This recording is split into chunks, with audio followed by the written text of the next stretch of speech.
Շնորհակալություն մեծարգո վարչապետ, հարգելի կառավարություն, հագործընկերներ ասում էին, որ իլրում են այս ամենի 8 միլիոն տարեկան հարկ են վճարում նաև դաշնակցությունը որպես կուսակցություն, հետևաբար անհամապատասխանության մասին է խոսքը։ Շարունակելով դաշնակցություն կուսակցության թեման, մեծարգո վարչապետ, 3 Factor TV-ի փաստեր ունեմ Փաշինյանը պետական դավաճանություն է իրականացրել եւ շարունակում է։ Խորագրի ներքո մեր գործընկեր Արծվիկ Մինասյանը ձեզ մեղադրել է պետական դավաճանության մեջ, ասել է, որ դեռևս նա առաջին մարտն է, որ 2021-22 թվականներին 18 էջանոց ապացույցներով այսպես գործ է ուղարկել դատախազություն առերևույթ պետական դավաճանության հատկանիշներով քրեական գործ հարուցելու համար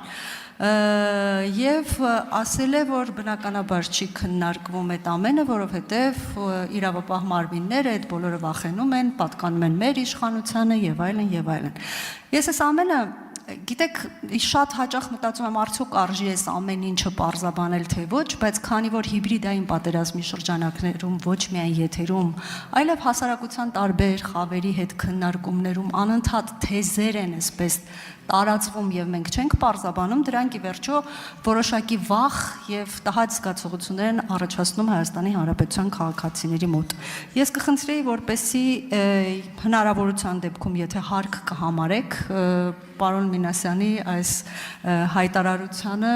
փորձենք արձագանքել եւ փորձենք հասկանալ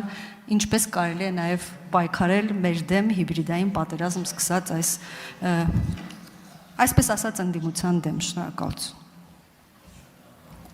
Հարցին կպատասխանի վարչապետ Նիկոլ Փաշինյան։ Շնորհակալ եմ հարցի համար, Տիկին Բադալյան։ Մարտ 18 էջանոց, 18 էջանոց փաստեր ունենա ու ուղարկի դատախազությանը, որը ինքը չի վստահում, այս ամբիոնից ինչքան գիտեմ, մի քանի անգամ ասել է, ու չհրապարակի հանրության համար։ Դատախազություն ուղարկել են լավ են արել, բայց դա պետք է հանրությանը ներկայացնել, հանրային ճնշում, բայց այդ էլի իմ պատասխանի շարունակությունն է։ Բայց տենց փաստ ունենա քաղաքական ուժը եւ գա խորհրդանում նստի երկու հատ սութի հաստատ թողի կեսից փախնի։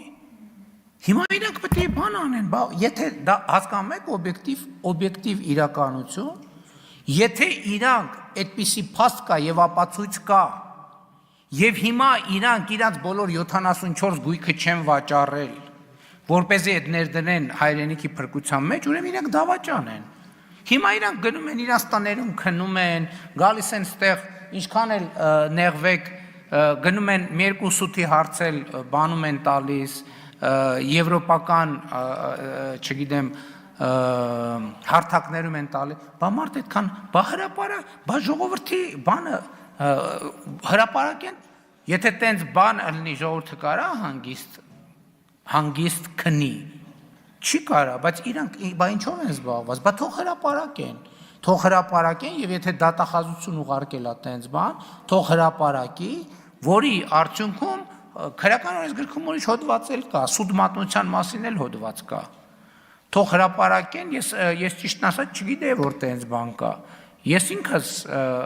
ես էլ կդիմեմ ուրեմն դատախազություն եւ նախ կպահանջեմ որ հրապարակվի այդ փաստերը եւ եթե այդ փաստերը չհիմնավորվեց բա ինչ անենք պետք է սուտ մատնության համար դատվի ինչի՞ չէ Էլ եմ ասում իսկ դա հրապարակված է այդ 18 էջը թե չէ բա տենց հասկանում եք լսեք 18 էջ փաստ ունի մարդը, ուղարկում է այն դատախազություն, որին ինքը չի վստահում, իրանք չեն վստահում, իրանք հրապարակային, դատաիրավական համակարգին չեն վստահում, ուղարկում է դատախազություն, բայց հանրությանը, որ ամեն օր ասում են սիրելի հայրենակիցներ, սիրելի հայրենակիցներից գաղտնի են պահում, բա հրապարակեք, որովհետև սիրելի հայրենակիցներից ավելի մեծ դատախազություն, ավելի մեծ դատարան, ավելի մեծ իրավապահ, ավելի մեծ արդար դատավոր գոյություն չունի։ Հրապարակեք թող ժողովուրդը դատեն, ինչի չեն հրապարակում։ Հա? Քննվել է դատարանում, որ դատարանում, ժողովրդական թե չէ, բայց այսինքն եթե ժողովրդին հայտնի է դա, ուրեմն ժողովրդին հայտնի է եւ ժողովուրդն էլ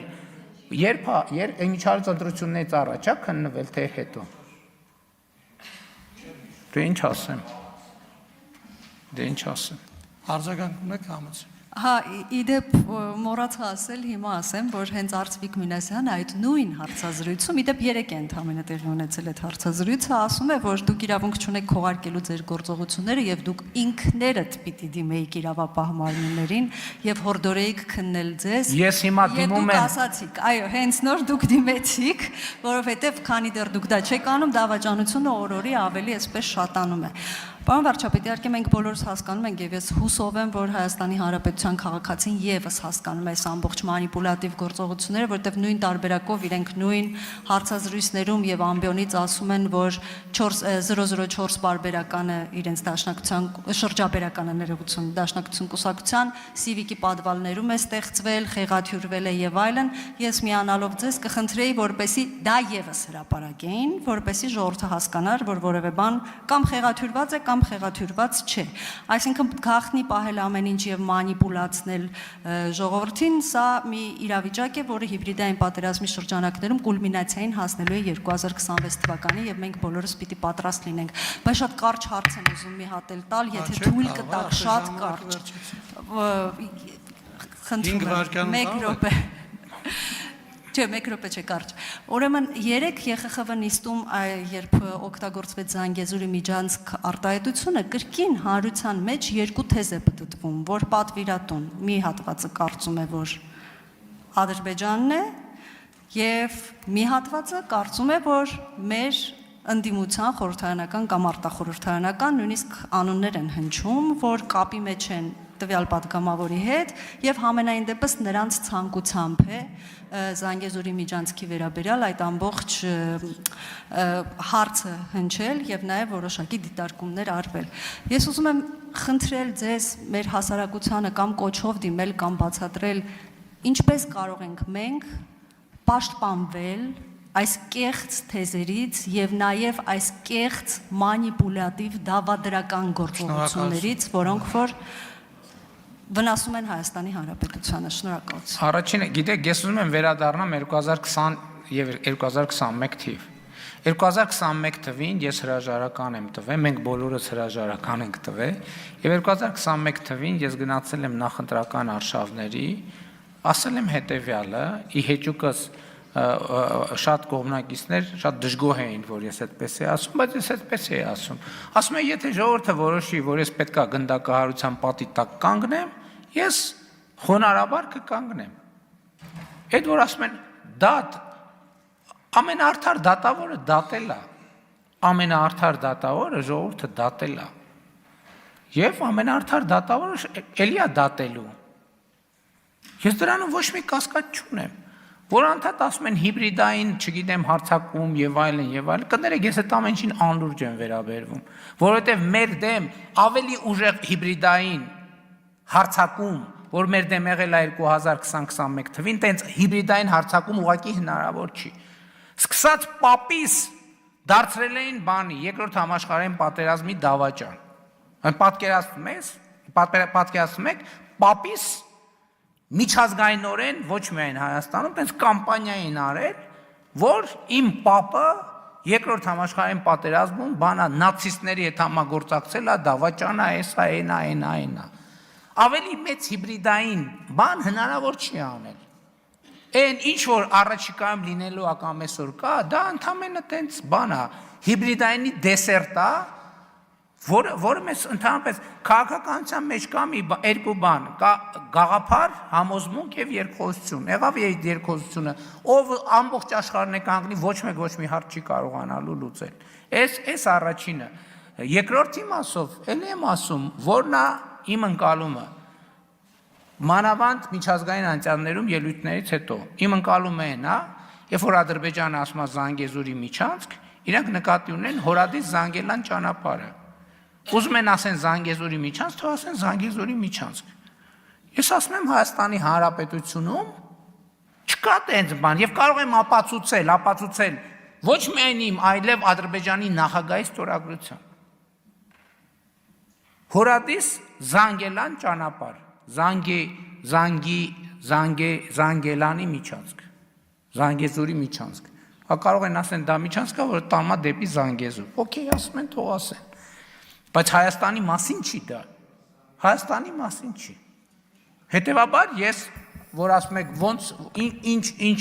կոչ կանեմ, ես այդ կոչն եմ անում, որովհետև այդ երկու ելույթը եւ արձագանքները վերլուծելով ես հասկացա, որ խոսքը Հորադիս Զանգելան ճանապարհի մասին է։ Անուն են ուզում դնեն։ Այդտեղ մենք պետք է հարց տանք, մենք դա մեզ հուզում է։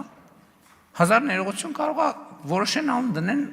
1000 ներողություն, Աստված հոգին լուսավորի Ալբերտ Էյնշտեյն։ Հա թող դնեն։ Դա մեր ինքնիշխան տարածքի հետ ոչ մի կապ չունի։ Ես թուղթ ունեմ ստորագրված։ Հրապարակային այդ թուղթը, թղթեր ունեմ ստորագրված։ Մեր երկրի տարածքում կա թրիպ ուղի եւ մեր երկրի տարածքում կա խաղաղության խաչմերուկ։ Հիմա կարան ասեն, բա խաղաղության խաչմերուկը ինչի Ադրբեջանի հետ համաձայնեցված է, կներեք մենք մեր երկրի տարածքում նախագիծ ունենալու համար որևէ մեկի հետ պետքա չհամաձայնեցնենք։ Էլ չեմ ասում, որ մենք Ամերիկայի Միացյալ Նահանգների ու Չինաստանի հետ ունենք ռազմավարական փաստաթուղթ, որտեղ մեր խաղաղության խաչմերուկը մեր ինքնիշխան ճանաչվել է։ Բայց էլ եմ ասում, եթե նույնիսկ այս երկու թղթերը էլի թղթեր կան, մենք մեր երկրի տարածքում որևէ մեկի հետ համաձայնեցնելու իր կարիք չունենք, թե անունը ինչ դնենք։ Իսկ համաձայնեցված անունը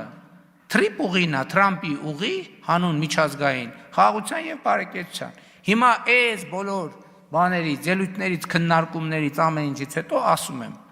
Զանգեզուրի միջանցքը Հորադիս Զանգելան ճանապարհն է, որը կարա ձգվի մինչև Հայաստանի հետ սահմանի անցագրային կետ, սահմանային կետ, չհասած Հայաստանի սահման։ Զանգեզուրի միջանցքը, իրանց երկրի տարածքում անուն ինչ ուզում են դնել, մեր երկրի տարածքում անուն մենակ կարող ենք մենք որոշել կամ մեր համաձայնությամբ որոշել։ Մենք որոշել ենք A խաղաղության խաչմերուկ, մեր համաձայնությամբ որոշվել է Թրամփի ուղի հանուն միջազգային խաղաղության եւ բարեկեցության։ Կարճ թրիպ ուղի եւ խաղաղության խաչմերուկ։ Սրանից հետո ինչքան ասեն Զանգեզուրի խաչմերուկ, ուրեմն իմացեք դա մեր երկրի Զանգեզուրի միջանցք իմացեք դա Հայաստանի Հանրապետության մասին չի։ Դա իրանք երկրի տարածքում ինչ անուն ուզում են թող դնեն։ Ես որևէ խնդիր չունեմ։ Դա մեր երկրի մասին չի։ Հետևաբար այդ թեման եկեք համարենք փակված։